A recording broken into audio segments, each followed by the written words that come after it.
नमस्कार दोस्तों, मैं अमित। मेरे चैनल अमित टेरेस गार्डन में आपका स्वागत है। दिसंबर के महीने में आप सभी के यहाँ गुलदाउदी के फूल खिल चुके होंगे। अगर अभी फूल नहीं खिले हैं तो कलियाँ बन चुकी होंगी। दिसंबर के महीने में काफ़ी ज़्यादा ठंड पड़ने लगती है,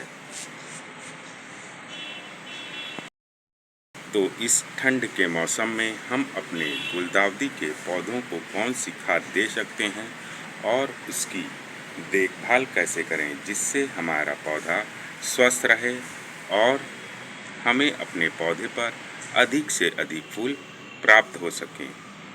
दोस्तों, गुलदाउदी की सैकड़ों वैरायटी होती है। कुछ में फूल नवंबर मंथ के लास्ट में खिलते हैं, कुछ में दिसंबर में। मेरे पास गुलदाउदी की कई वैरायटी हैं। कुछ में फूल खिल चुके हैं, कुछ में कलियां बन रही हैं और कुछ में कलियां फूलों में परिवर्तित होने वाली हैं या बदलने वाली हैं।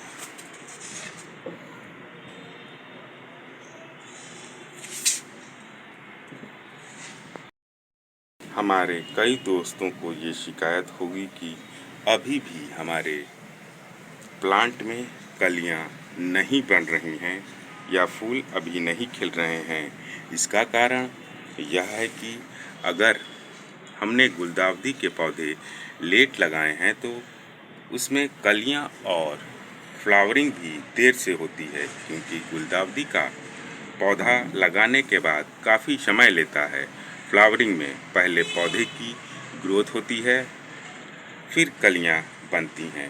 गुलदाउदी की कलियों को पूरी तरह तैयार होने में कम से कम 1 महीने का समय लगता है, तब जाकर उसमें फूल खिलते हैं। इसलिए हमें घबराने की ज़रूरत नहीं है। इस समय हमें अपने प्लांट को पूरे दिन की धूप में रखना है। जितना ज़्यादा पौधों को धूप मिलेगी उतनी ज़्यादा कलियां बनेंगी और अधिक संख्या में फूल खिलेंगे। जब गुलदाउदी के पौधों में अच्छे से फूल खिल जाते हैं तब हम अपने प्लांट को ऐसी जगह पर रख सकते हैं जहां उसको आधे दिन की धूप मिले। ऐसा करने से फूलों की लाइफ बढ़ जाती है, फूल जल्दी फेड नहीं होते हैं और उसमें ताजगी बनी रहती है। फूल लंबे टाइम तक पौधे पर बने रहते हैं। गुलदाउदी में फूल खिल जाने के बाद इसकी मिट्टी में हल्की नमी हमेशा बनाए रखें। गमले की मिट्टी को पूरी तरह सूखने ना दें। अगर गमले की मिट्टी सूख जाती है तो पौधों पर जो फूल खिले हुए हैं उनकी लाइफ कम हो जाती है, यानी ये पौधे पर लंबे समय तक नहीं टिक पाते हैं, जल्दी खराब हो जाते हैं। पौधों पर इस समय कीटों का अटैक भी सबसे ज़्यादा होता है, इसलिए आप हर हफ्ते किसी अच्छे कीटनाशक का स्प्रे अपने पौधों पर ज़रूर करें। लेकिन अगर आपके पौधों पर फूल पूरी तरह से खिल गए हैं तो कीटनाशक का प्रयोग आप फूलों को बचाते हुए करिए।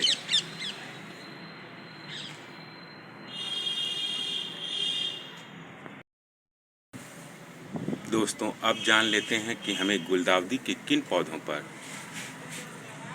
खाद का प्रयोग करना है और किन पौधों पर नहीं।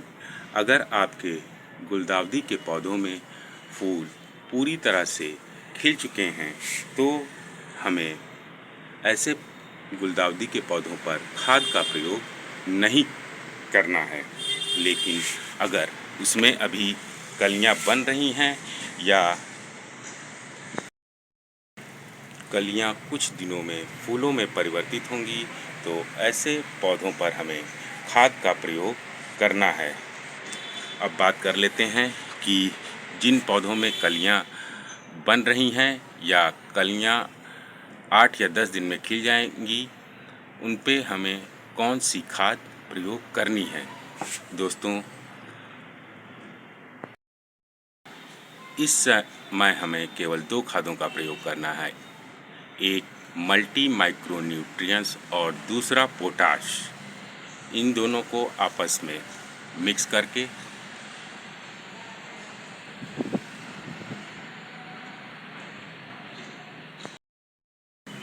हमें पौधों पर अप्लाई करना है। और दोस्तों, साथ ही साथ हर 15 दिन के अंतराल पर किसी अच्छे फंगिसाइड का प्रयोग भी हमें पौधों की मिट्टी में करना है। दोस्तों, मेरे द्वारा दी गई जानकारी अगर आपको अच्छी लगी हो तो कृपया मेरे चैनल को लाइक, सब्सक्राइब और शेयर ज़रूर करें। फिर मिलते हैं किसी नई वीडियो में नई जानकारी के साथ। Thank you. Happy gardening. Take care.